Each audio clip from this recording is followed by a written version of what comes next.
My name's Hoppy Southway. I work at Devil's Thumb Ranch. I cut timber for a living. It's on in the Ranch Creek Valley. It's one of the main tributaries of Fraser River and the Colorado River.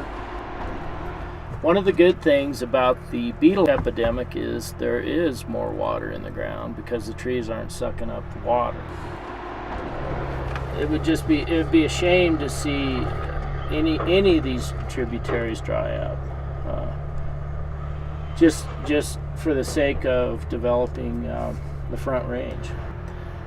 It's the water that my children and grandchildren are going to want to see someday, and I hope it's protected for future generations.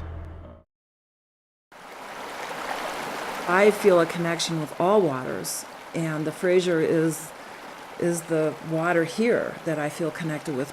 I'm the director of the Grand County Water Information Network, and our mission is water monitoring, database, and watershed education programs.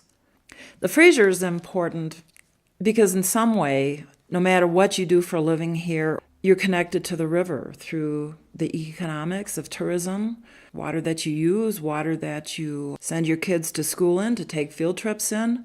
The tourists that come here, because it's a beautiful region and a large part of the beauty is the Fraser River. So they have automatically, by coming here, connected themselves to the river. It ties us all together, a family of the Fraser River Valley.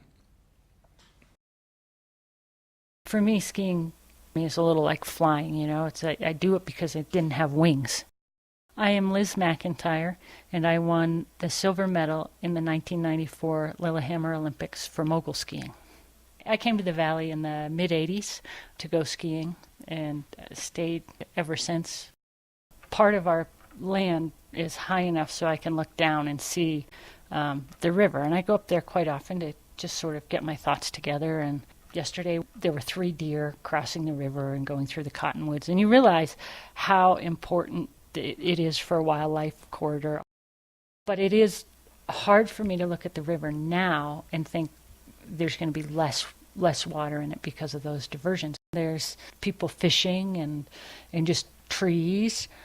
All of that would go away here. And I think without it, things would unravel. We had a huge building boom. And with building gone, we just have tourism. And tourism does center around our environment. So it's really important to have a healthy environment. They're not going to come if we don't have a river. There's a disconnect between the water users and the resource. That if they were connected to this resource other than by a pipe, they'd rethink how they used their water. Curry Bechtel from Houston, Texas. I have a place up here in Fraser Valley. Started fishing here about 6 years ago. There's one day that really stands out, and it was with just Terry Peterson and I think I caught probably 14 or 15 fish. About an hour into it, Terry looked at me and he said, "Curry, I think you've just broke the code here. You're not going to ever have a day like this." And that's probably true. I've had a lot of wonderful days, but that was probably the most memorable day I've had here on the Fraser. I'm Ted Davis. I'm a real good friend of several folks who have houses up here on these fly fishing rivers. Then Curry invited me up this weekend. Think of the lives that depend on this. The people that sell fuel, the people that sell flies, all the sporting goods people, the grocery stores. This is a recreational area, and if you take these rivers away, people aren't going to come like they've been. My name is Jim Gibbs, and I live in Texas. I come here every year to fish the Fraser. A wonderful place. There's a lot of sportsmen in Texas, and we do not have anything like this in our state. We don't have natural rivers, cold water that support any type of trout. Ooh, look at that, nice fish. To take something like this and just kill it for water use on the other side of the mountain range doesn't make a whole lot of sense to me, because if you kill it, highly unlikely you ever get it back. You can actually get the sounds of the water in your painting. I don't know exactly how that works, but it happens, and it's magical. It's alive. Did you see that? You see it? A trout, a big one, started heading upstream to spawn. They've been jumping all day. It's quite exciting. I'm Karen Vance, and I'm a painter in the Winter Park Fraser Valley. The river is our lifeblood. It's what makes this whole community. You should see the moose in the spring. The babies frolic in the willows just like puppies. And there's beautiful open spaces that just beg to be captured. If the Fraser River were to stop flowing, the community would die. The animals would die. The ranching community would die. We would become a desert. There would be no more life here. There would be no more life here. I'm Sarah, and I'm just kind of learning about what kind of life goes on here in the river and how it all works. Hello, I got a frog. My name's Isaac. The students get so excited on these field trips. It's hands-on. They get to touch things. They get to touch the river and touch rocks and bugs, and they get to understand how those tests relate to the health of the river, what's healthy, what's not. I'm Ian Carver, and just now we were checking what macroinvertebrates were on the bottom of the river by kicking up silt and other bugs from the rocks into these kick nets, and then we strain them out. I pick up the bugs with tweezers and put them in little ice cube trays filled with water. So overall, based on the habitat assessment, would you guys say that this was a clean part of the river or not a clean part of the river? Clean. And based on the bugs that we collected, would you say the water was nice, clean water or polluted water? Nice.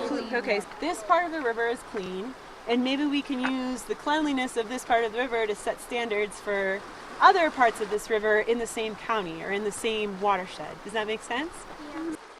A healthy river is important for a lot of the wildlife and for the beauty. Is our water supply. And we only have so much water in the world that we have to keep what we have healthy so we don't lose any of it. One of the kids, as the bus pulled away, told the teacher that this was the best field trip of their life, and that's the kind of experience we want to be able to give them.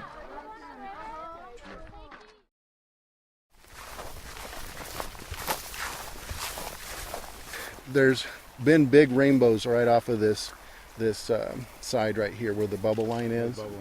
Yeah. My name's Terry Peterson. I have been a guide for 18 years. I fish through my clients. They're going to be right up against that bank. They're brown trout. They like the overhang of that willow. There you go. There you go. There you go. Come on, come on, come on. Eat it, you chickens. The Fraser River is my backyard. I live about a mile and a half away. It's a river under siege in terms of water usage and water needs. 6 years ago, we had salmon fly hatch.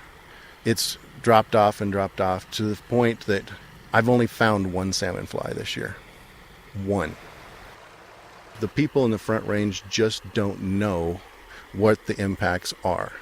I understand Denver's got to grow.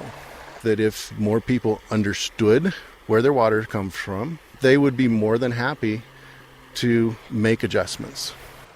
I have a son. He'll be 4 in November. Some days we fish, some days we throw rocks, some days we toss some sticks in their boats. And to think that someday his son may not be able to do that, that's tough. This is my home.